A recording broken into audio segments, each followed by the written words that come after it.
များကြီးတို့ခေမာသာရတို့တပည့်အရင်လို့မှတ်ပါဗျာဟုတ်ပါတပည့်တော်တော့အလုံးမှန်တာအကုန်လုံးပါဗျာပြီးကြတဲ့ရက်ကတပည့်တော်ကကမ္ဘောဒီးယားရှင်တရားမြို့ဘက်ရောက်နေလို့ပါဗျာထိုင်းကမ္ဘောဒီးယားကြိုတင်လှုပ်ထားလို့ဗျာဒါဆိုတပည့်တော်မသွားပါဘူးအဲ့ဒီပြန်ချင်းခုဒါလိုက်တာဆက်လာပါဗျာစနေရက်နေ့ပြီးတော့တရားစကန်46မှာအမြန်လမ်းပါဗျာတော်ကြီးထဲမှာပါဗျာ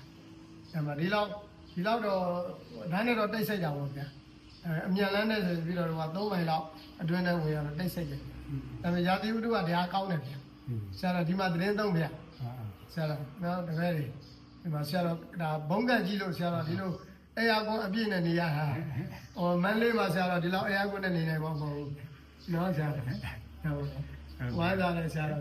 ဒီမှာဆရာတော်ကျန်းမာနဲ့ခုလိုငလျင်ဘေးမှာအစိုးရတိုင်းကြီးရတယ်ဒီမှာလာသတင်းသုံးပေးတာပြီးတော့ပြောတယ်တော့ပါဒီကမှလမ်းကောင်းရှောင်းနိုင်တာဟုတ်လားဟိုတော့မရှောင်းနိုင်ဘူးရှောင်းနိုင်ဘူးတွဲသွားတယ်ဩဒါဆိုတော်တော်ကိုတပ်ပါရမျှတာကုတုတပ်ပါရမျှတယ်ဗျာအာဟာရတပ်ပါရမျှတယ်ဗျာဟုတ်တယ်မလားဘောဇနာတပ်ပါရပေါ့မျှတယ်စေနာသာနာပိုင်ကြီးဒါပါဘယ်ကစေနာသာနာပိုင်ကြီးဒါပါဟိုညောင်တော့လာတယ်ဒါပါညောင်တော့နေတော့ဒီချောက်ပြက်တယ်